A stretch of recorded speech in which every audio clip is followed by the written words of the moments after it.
2026 ജൂലൈയിലെ current affairs പ്രധാനപ്പെട്ടവയെല്ലാം നമുക്കൊന്ന് നോക്കാം. അപ്പോൾ ആദ്യമായിട്ട് തന്നെ ഒരു അപ്പോയിന്റ്മെന്റിനെയാണ് നീതി ആയോഗിന്റെ പുതിയ സിഇഒ ആയി നിയമിതനായത് അനുരാഗ് ജെയിൻ ആണ്. ആരാണ് നീതി ആയോഗിന്റെ പുതിയ സിഇഒ? അനുരാഗ് ജെയിൻ. ഇനി അടുത്തത് പിങ്ക് ബസ് സർവീസിനെ കുറിച്ചിട്ടാണ്. Pink bus service July 23 service ആരംഭിച്ചത്. ഇതിന്റെ ഉദ്ഘാടനം നിർവഹിച്ചത് ഗതാഗത മന്ത്രിയായിട്ടുള്ള CP ജോൺ ആണ്. എന്തിനു വേണ്ടിയിട്ടാണ് പിങ്ക് ബസ് സർവീസ്? സ്ത്രീകളുടെ രാത്രികാല യാത്ര സുഗമമാക്കുന്നതിന് വേണ്ടിയിട്ടുള്ള KSRTCയുടെ ബസ് സർവീസിന്റെ പേരാണ് പിങ്ക് ബസ് സർവീസ്. ഓക്കെ, അപ്പൊ ആദ്യഘട്ടം തിരുവനന്തപുരം ടെക്നോ പാർക്കിലാണ് സർവീസ് ആരംഭിച്ചിരിക്കുന്നത്. ഇനി അടുത്തത് വരുന്നതാണ് കോമൺവെൽത്ത് ഗെയിംസ്.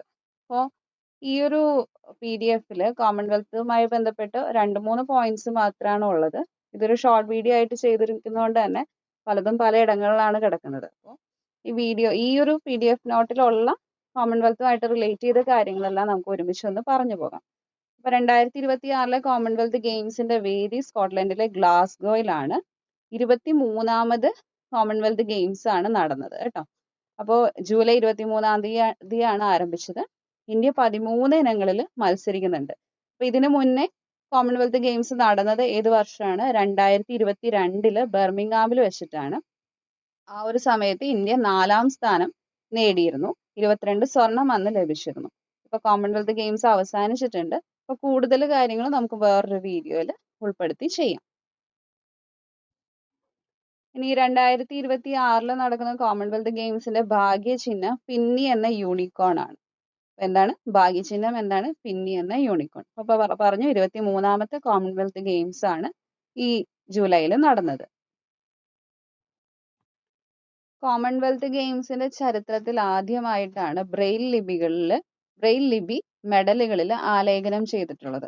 2026 കോമൺവെൽത്ത് ഗെയിംസിൽ എല്ലാവരെയും ഉൾക്കൊള്ളുക എന്ന ഒരു നയം ഉണ്ടായിരുന്നു. അപ്പൊ അതിന്റെ ഭാഗമായിട്ടാണ് മെഡലുകളിൽ ബ്രെയിൽ ലിപി ആലേഖനം ചെയ്തിട്ടുള്ളത്.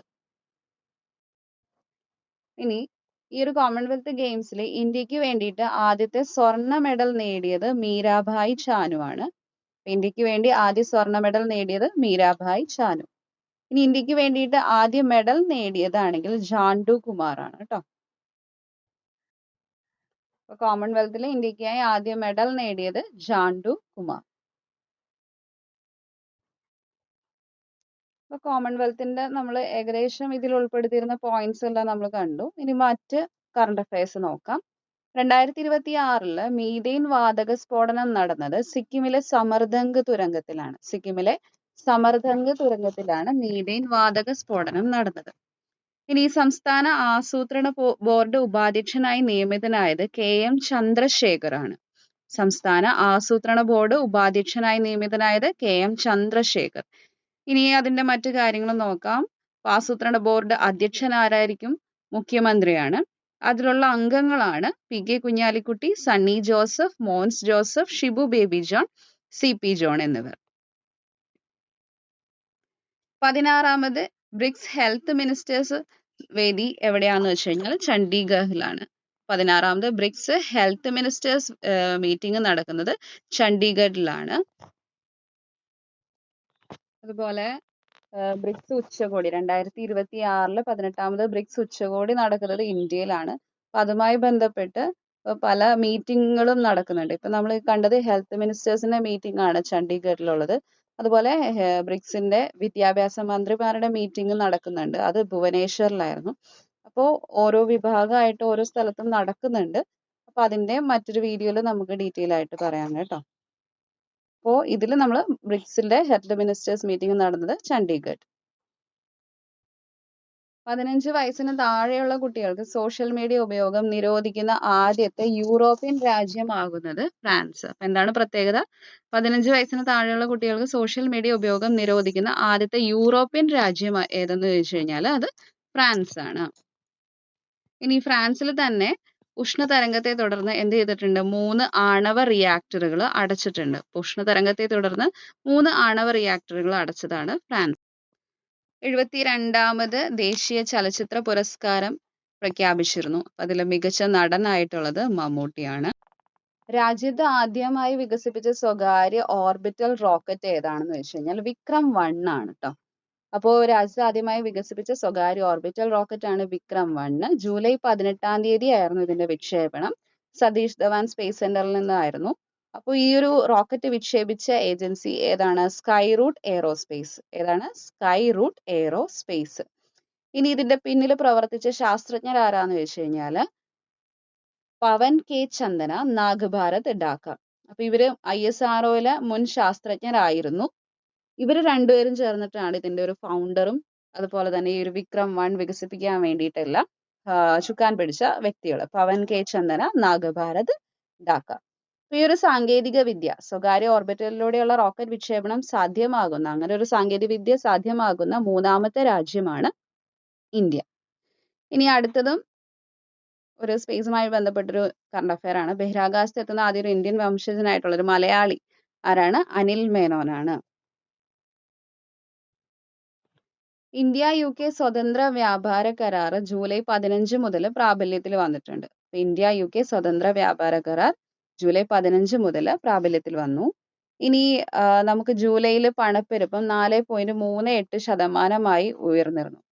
അപ്പോൾ പശ്ചിമേഷ്യൻ സംഘർഷത്തെ തുടർന്നാണ് ഇന്ത്യയിലെ റീറ്റെയിൽ പണപ്പെരുപ്പം 4.38% ഉയർന്നു വന്നത്. പ്രധാനമന്ത്രി നരേന്ദ്രമോദി ജൂലൈയിൽ 3 രാഷ്ട്രങ്ങൾ സന്ദർശിച്ചിരുന്നു. ന്യൂസിലൻഡ്, ഓസ്ട്രേലിയ, ഓക്ലൻഡ് എന്നിവയാണ് അത്. New Zealand, Australia, Auckland. പ്രധാനമന്ത്രി നരേന്ദ്രമോദിയുടെ ത്രിരാഷ്ട്ര സന്ദർശനം. ഇനി സ്പോർട്സുമായിട്ട് ബന്ധപ്പെട്ട് നമുക്ക് പറയുന്ന അല്ലെങ്കിൽ നമുക്ക് ചോദിക്കുന്ന 2 കാര്യങ്ങളാണ് വിംബിൾഡൺ. അപ്പോൾ വിംബിൾഡണിൽ പുരുഷ സിംഗിൾസും ഉണ്ട്, വനിതാ സിംഗിൾസും ഉണ്ട്. അപ്പോൾ നമുക്ക് പുരുഷ സിംഗിൾസ് 2026 നേടിയത് യാനിക് സിന്നർ ആണ്. ഇറ്റലിയുടെ യാനിക് സിന്നർ. ഇദ്ദേഹം കീഴടക്കിയത് അല്ലെങ്കിൽ അലക്സാണ്ടർ സൊരേവിനെയാണ്. ഇനി വിംബിൾഡൺ വനിതാ സിംഗിൾസ് കിരീടം നേടിയത് ലിൻഡ നെസ്കോവയാണ്. എതിരാളി കരോലിന മുച്ചോവ. അപ്പോൾ ലിൻഡ നെസ്കോവ ചെക്ക് റിപ്പബ്ലിക്കിന്റെ താരമാണ്. അപ്പോൾ വിംബിൾഡൺ പുരുഷ സിംഗിൾസ് നേടിയത് യാനിക് സിന്നറും വനിതാ സിംഗിൾസ് നേടിയത് ലിൻഡ നെസ്കോവയുമാണ്. ആധുനിക ഖത്തറിന്റെ ശില്പി എന്നറിയപ്പെടുന്ന ഷെയ്ഖ് ഹമദ് അന്തരിച്ചു. അപ്പോൾ ആധുനിക ഖത്തറിന്റെ ശില്പി ആരാണ്? Sheikh Hamad. അദ്ദേഹം അന്തരിച്ചിട്ടുണ്ട്. ഇനി അമേരിക്കയിലെ സ്പേസ് എക്സ് ട്രാൻസ്പോർട്ടർ 17 റോക്കറ്റിൽ വിക്ഷേപിച്ച മലയാളി സ്റ്റാർട്ടപ്പ് കമ്പനിയായ ഹെക്സ് 20യുടെ ഉപഗ്രഹമാണ് കോയോ എന്ന നിരീക്ഷണ ഉപഗ്രഹം. ഒരു മലയാളി സ്റ്റാർട്ടപ്പ് കമ്പനിയായ ഹെക്സ് 20യുടെ ഉപഗ്രഹമായിട്ടുള്ള കോയോ എന്ത് ഉപഗ്രഹമാണ്? നിരീക്ഷണ ഉപഗ്രഹമാണ്. അപ്പൊ ഇത് എവിടെ നിന്നാണ് വിക്ഷേപിച്ചത്? അമേരിക്കയിൽ നിന്ന് സ്പേസ് എക്സ് ട്രാൻസ്പോർട്ടർ 17 റോക്കറ്റിലാണ് വിക്ഷേപിച്ചിട്ടുള്ളത്. ജൂലൈ 11 തീയതി കേന്ദ്ര പ്രതിരോധ മന്ത്രി രാജ്നാഥ് സിംഗ് കമ്മീഷൻ ചെയ്ത സ്റ്റെൽത്ത് യുദ്ധക്കപ്പലിന്റെ പേരാണ് INS മഹേന്ദ്രഗിരി. അപ്പൊ INS മഹേന്ദ്രഗിരി എന്താണ്? തദ്ദേശീയ സ്റ്റെൽത്ത് യുദ്ധക്കപ്പലാണ്. അപ്പൊ ഇത് ജൂലൈ 11 തീയതിയാണ് നാവികസേനയ്ക്ക് കമ്മീഷൻ ചെയ്തത്. കേരളത്തിന്റെ പുതിയ സംസ്ഥാന തെരഞ്ഞെടുപ്പ് കമ്മീഷണർ നിയമിതനാകുന്നത് ആരാണ്? ശേഷാദ്രിനാഥൻ. N ശേഷാദ്രിനാഥൻ. കേരളത്തിലെ ലഹരി വിരുദ്ധ നടപടിയായ ഓപ്പറേഷൻ തൂഫാനുമായി സഹകരിക്കുന്ന അയൽ സംസ്ഥാനമാണ് തമിഴ്നാട്. അപ്പോൾ ഓപ്പറേഷൻ തൂഫാനുമായി സഹകരിക്കുന്ന അയൽ സംസ്ഥാനം ഏതാണ്? തമിഴ്നാട്. അപ്പോൾ ഈ ഓപ്പറേഷൻ തൂഫാന്റെ ബ്രാൻഡ് അംബാസിഡർ ആവുന്നത് ആരാണ്? മോഹൻലാൽ ആണ് കേട്ടോ. ഓപ്പറേഷൻ തൂഫാന്റെ ബ്രാൻഡ് അംബാസിഡർ മോഹൻലാൽ. ഓപ്പറേഷൻ തൂഫാനുമായി സഹകരിക്കുന്ന അയൽ സംസ്ഥാനമാകുന്നത് തമിഴ്നാട്. ഇന്ത്യയിലെ ആദ്യത്തെ മലിനീകരണ രഹിത ഹൈഡ്രജൻ ട്രെയിൻ പ്രവർത്തനം ആരംഭിക്കുന്നത് എവിടെ നിന്നാണ്? ഹരിയാനയിലെ ജിന്ദ് റെയിൽവേ സ്റ്റേഷനിൽ നിന്നാണ് കേട്ടോ. അപ്പൊ ജൂലൈ 17 തീയതി ആരംഭിച്ചു ഈ ഒരു മലിനീകരണ രഹിത ഹൈഡ്രജൻ ട്രെയിനിന്റെ പ്രവർത്തനം. ജൂലൈ 17 തീയതി പ്രധാനമന്ത്രി നരേന്ദ്രമോദി ഫ്ലാഗ് ഓഫ് ചെയ്തിട്ടുണ്ട്. ഇത് എവിടെ നിന്നാണ്? ഹരിയാനയിലെ ജിന്ദ് റെയിൽവേ സ്റ്റേഷനിൽ നിന്നാണ് ഇതിന്റെ തുടക്കം. 3ാമത് ഇന്ത്യ EU യൂറോപ്യൻ യൂണിയൻ വ്യാപാര സാങ്കേതിക കൗൺസിൽ മീറ്റിംഗ് നടന്നത് ബ്രസൽസ് ബെൽജിയത്തിൽ വെച്ചിട്ടാണ് കേട്ടോ. അപ്പോൾ 3ാമത് ഇന്ത്യ യൂറോപ്യൻ യൂണിയൻ വ്യാപാര സാങ്കേതിക കൗൺസിൽ മീറ്റിംഗ് നടന്നത് ബ്രസൽസ് ബെൽജിയം. അപ്പൊ ഈ ഒരു മീറ്റിംഗിൽ പ്രധാന വിഷയങ്ങൾ ചർച്ചയ്ക്ക് എടുത്ത പ്രധാന വിഷയങ്ങൾ എന്ന് പറയുന്നത് AI, semi conductor, clean technology, quantum technology, 6D corporation മുതലായവയാണ്. ഇനി ഇന്ത്യയെ പ്രതിനിധീകരിച്ച് ഈ ഒരു മീറ്റിംഗിൽ പങ്കെടുത്തത് ആരാണ്? വിദേശകാര്യമന്ത്രി എസ് ജയശങ്കർ, അതുപോലെ കേന്ദ്ര വാണിജ്യ വ്യവസായ മന്ത്രി പീയൂഷ് ഗോയൽ. പിന്നെ ഇലക്ട്രോണിക്സ് വിവര സാങ്കേതിക വകുപ്പ് സഹമന്ത്രി ജിതിൻ പ്രസാദ്. അപ്പോൾ മന്ത്രി എസ് ജയശങ്കർ, പീയൂഷ് ഗോയൽ, ജിതിൻ പ്രസാദ എന്നിവരാണ് ഈ ഒരു ഇന്ത്യ EU മൂന്നാമത്തെ ഒരു മീറ്റിംഗിൽ, വ്യാപാര സാങ്കേതിക കൗൺസിൽ മീറ്റിംഗിൽ പങ്കെടുത്തത്. നടന്നത് എവിടെയാണ്? Brussels, Belgium. അന്തരിച്ച മുൻ മുഖ്യമന്ത്രി VS അച്യുതാനന്ദന് സ്മാരകം നിലവിൽ വരുന്നത് ആലപ്പുഴ ജില്ലയിലെ വലിയ ചുടുകാട്. കേരളത്തിലെ ഏറ്റവും വലിയ ഗ്രീൻ ഡാറ്റാ സെന്റർ സ്ഥാപിതമാകുന്നത് കൊച്ചിയിലാണ്. കൊച്ചിയിലാണ് കേരളത്തിലെ ഏറ്റവും വലിയ ഗ്രീൻ ഡാറ്റാ സെന്റർ സ്ഥാപിതമാകുന്നത്. ഇനി സ്ത്രീ സുരക്ഷയ്ക്ക് വേണ്ടിയിട്ട് ദുർഗാ സ്ക്വാഡ് എന്ന പദ്ധതി ആരംഭിച്ചത് പശ്ചിമ ബംഗാളിലാണ് കേട്ടോ. ദുർഗാ സ്ക്വാഡ് എന്ന പദ്ധതി എന്തിനു വേണ്ടിയിട്ടാണ്? സ്ത്രീ സുരക്ഷയ്ക്കായിട്ട്. ഇത് ആരംഭിച്ച സംസ്ഥാനം പശ്ചിമ ബംഗാൾ. 2026 സുസ്ഥിര വികസന സൂചികയിൽ ഒന്നാമത് വന്നിട്ടുള്ള രാജ്യമാണ് ഫിൻലൻഡ്. സുസ്ഥിര വികസന സൂചിക 2026 ഒന്നാമത് വന്നിട്ടുള്ളത് ഫിൻലൻഡാണ്. ഇന്ത്യയിൽ സെമി കണ്ടക്ടർ ഡിസൈനിങ്ങിലും നിർമ്മാണത്തിനുമുള്ള കഴിവുകൾ വികസിപ്പിക്കാൻ വേണ്ടിയിട്ട് കേന്ദ്ര ഗവൺമെന്റ് 1.27 ലക്ഷം കോടി രൂപയുടെ പദ്ധതി കൊണ്ടുവരുന്നുണ്ട്. ഈ പദ്ധതിയാണ് സെമികോൺ 2.0. അപ്പൊ സെമികോൺ 2.0 എന്തിനു വേണ്ടിയിട്ടുള്ളതാണ്? സെമി കണ്ടക്ടർ ഡിസൈനിങ്ങിലും നിർമ്മാണത്തിനുമുള്ള കഴിവുകൾ വർദ്ധിപ്പിക്കാൻ വേണ്ടിയിട്ടുള്ള കേന്ദ്ര സർക്കാർ പദ്ധതിയാണ്. ജൂലൈ 15 MT വാസുദേവൻ നായർ ജന്മദിനമാണ്. എഴുത്തുകാരനായിട്ടുള്ള MT വാസുദേവൻ നായരുടെ ജന്മദിനമാണ് ജൂലൈ 15-ാം തീയതി. നാം ഒന്ന് എന്ന കവിത എഴുതിയത് ആരാണ്? NN സുരേന്ദ്രൻ. അപ്പൊ NN സുരേന്ദ്രൻ എഴുതിയ കവിതയാണ് നാം ഒന്ന്. അപ്പൊ ഈ കവിതയ്ക്ക് പ്രത്യേകതയുണ്ട്. 2026 കേരള സാഹിത്യ അക്കാദമിയുടെ ബാലകവിതാ പുരസ്കാരം ലഭിച്ച കൃതിയാണ് നാം ഒന്ന്. 2026 കേരള സാഹിത്യ അക്കാദമിയുടെ ബാലകവിതാ പുരസ്കാരം ലഭിച്ച കൃതിയാണ് നാം ഒന്ന്. എഴുതിയിട്ടുള്ളത് NN Surendran. 2026 under 19 Euro cup വിജയികളായിട്ടുള്ളത് സ്പെയിനാണ്. അണ്ടർ 19 യൂറോ കപ്പ് വിജയികൾ സ്പെയിൻ. ഇനി എന്താണ് ഓപ്പറേഷൻ ജൽ റാഹത്ത്? വെള്ളപ്പൊക്കം നേരിടുന്ന അസമിൽ ഇന്ത്യൻ ആർമി നടത്തുന്ന രക്ഷാദൗത്യത്തിന്റെ പേരാണ് ഓപ്പറേഷൻ ജൽ റാഹത്ത്. ഓപ്പറേഷൻ ജൽ റാഹത്ത്. ഇനി രാഷ്ട്രപതി ദ്രൗപദി മുർമു അടുത്തിടെ മഹാത്മാഗാന്ധിയുടെ പ്രതിമ അനാച്ഛാദനം ചെയ്തു. അതെവിടെയാണ്? നോർത്ത് മസഡോണിയയിലെ സിറ്റി ഓഫ് സ്കോയ് മ്യൂസിയത്തിലാണ് കേട്ടോ. അപ്പൊ നോർത്ത് മസഡോണിയയിലെ സിറ്റി ഓഫ് സ്കോയ് മ്യൂസിയത്തിലാണ് മഹാത്മാഗാന്ധിയുടെ പ്രതിമ അനാച്ഛാദനം ചെയ്തത്. യുനെസ്കോയുടെ ലോക പൈതൃക പട്ടികയിൽ ഇന്ത്യയിൽ നിന്നും ഇടം നേടിയ 45-ാമത്തെ പൈതൃക കേന്ദ്രമാണ് സാരാനാഥ്. അപ്പോൾ ഇന്ത്യയിൽ നിന്നും പൈതൃക പദവി ലഭിക്കുന്ന 45-ാമത്തെ കേന്ദ്രമാണ് സാരാനാഥ്.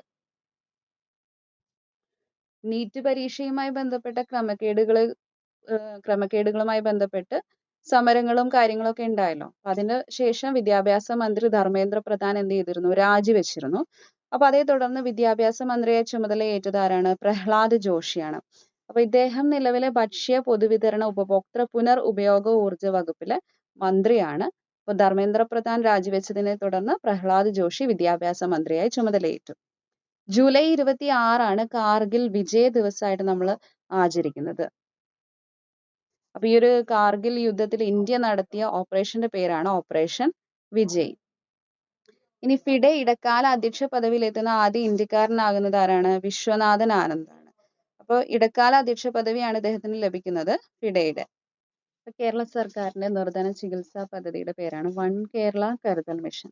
അപ്പോൾ നിലവിലെ UDF സർക്കാരിന്റെ 100 ദിന കർമ്മ പരിപാടിയുടെ ഭാഗമായിട്ടാണ് ഈ വൺ കേരള കരുതൽ മിഷൻ ആരംഭിക്കുന്നത്. സംസ്ഥാനത്തെ ആദ്യ ഭിന്നശേഷി പുനരധിവാസ മാതൃകാ ഗ്രാമത്തിന്റെ പേരാണ് ആദവനാട്. അപ്പൊ ആദ്യത്തെ ഭിന്നശേഷി പുനരധിവാസ മാതൃകാ ഗ്രാമമാകുന്നത് ആദവനാട്. 2026 ജൂലൈയിൽ യൂണിഫോം സിവിൽ കോഡ് പാസ്സാക്കിയ സംസ്ഥാനമാണ് മധ്യപ്രദേശ്. അപ്പൊ യൂണിഫോം സിവിൽ കോഡ് ബില്ല് പാസ്സാക്കിയ സംസ്ഥാനമാകുന്നത് മധ്യപ്രദേശാണ്. 1 മുതൽ 12 വരെയുള്ള ക്ലാസ്സുകളിൽ AI എന്നത് ഒരു പ്രധാന പാഠ്യ വിഷയമായി ഉൾപ്പെടുത്തുന്ന സംസ്ഥാനമാകുന്നത് പഞ്ചാബാണ്. അപ്പോൾ സർബത്ത് .ai എന്ന് പറയുന്ന ഒരു പ്രോഗ്രാമിലൂടെയാണ് പഞ്ചാബ് 1 മുതൽ 12 വരെയുള്ള ക്ലാസ്സുകളിൽ AI ഉൾപ്പെടുത്തിയിരിക്കുന്നത് പഠിക്കാൻ വേണ്ടിയിട്ട് കേട്ടോ. വേൾഡ് ജൂനിയർ സ്ക്വാഷ് ചാമ്പ്യൻ ആകുന്ന ആദ്യ ഇന്ത്യൻ അനാഹത് സിംഗ്. ഹനാഹത് സിംഗ് ഒരു പെൺകുട്ടിയാണ്. ആദ്യമായിട്ടാണ് വേൾഡ് ജൂനിയർ സ്ക്വാഷ് ചാമ്പ്യൻ ആകുന്നത് കേട്ടോ, ഒരു ഇന്ത്യൻ. എന്താണ് അവരുടെ പേര്? അനാഹത് സിംഗ്. ഇന്ത്യയിലെ ഏറ്റവും ആഴമേറിയ ശുദ്ധജല തടാകം മാനസബലാണ്. ഇത് സെൻട്രൽ കാശ്മീരിലാണ് സ്ഥിതി ചെയ്യുന്നത്. കേരള സംസ്ഥാന കായിക വകുപ്പിന്റെ സമഗ്ര പരിഷ്കരണ പരിപാടിയുടെ പേരാണ് ഓപ്പറേഷൻ കളരി. അപ്പോൾ എന്താണ് ഓപ്പറേഷൻ കളരി? കേരള സംസ്ഥാന കായിക വകുപ്പിന്റെ സമഗ്ര പരിഷ്കരണ പരിപാടി. ഇപ്പോൾ 2026 ജൂലൈയിലെ പ്രധാനപ്പെട്ട കറണ്ട് അഫയേഴ്സ് ആണ് നമ്മൾ ഈ ഒരു വീഡിയോയിൽ കണ്ടത്. ഇതിൽ കോമൺവെൽത്ത് ഗെയിംസ്, ദേശീയ ചലച്ചിത്ര പുരസ്കാരം, അതുപോലെ തന്നെ ബ്രിക്സ് ഉച്ചകോടി, ഇതിൻ്റെയൊക്കെ നമ്മൾ ഒന്നില്ലെങ്കിൽ ഷോർട്ട് വീഡിയോ ആയിട്ടോ അല്ലെങ്കിൽ ലോങ് വീഡിയോ ആയിട്ടോ ചെയ്തിടാം. ഈ ഒരു വീഡിയോ ഇഷ്ടപ്പെട്ടു കഴിഞ്ഞാൽ നിങ്ങൾ ലൈക്ക് ചെയ്യുക, ഷെയർ ചെയ്യുക, സബ്സ്ക്രൈബ് ചെയ്യുക. Thank you.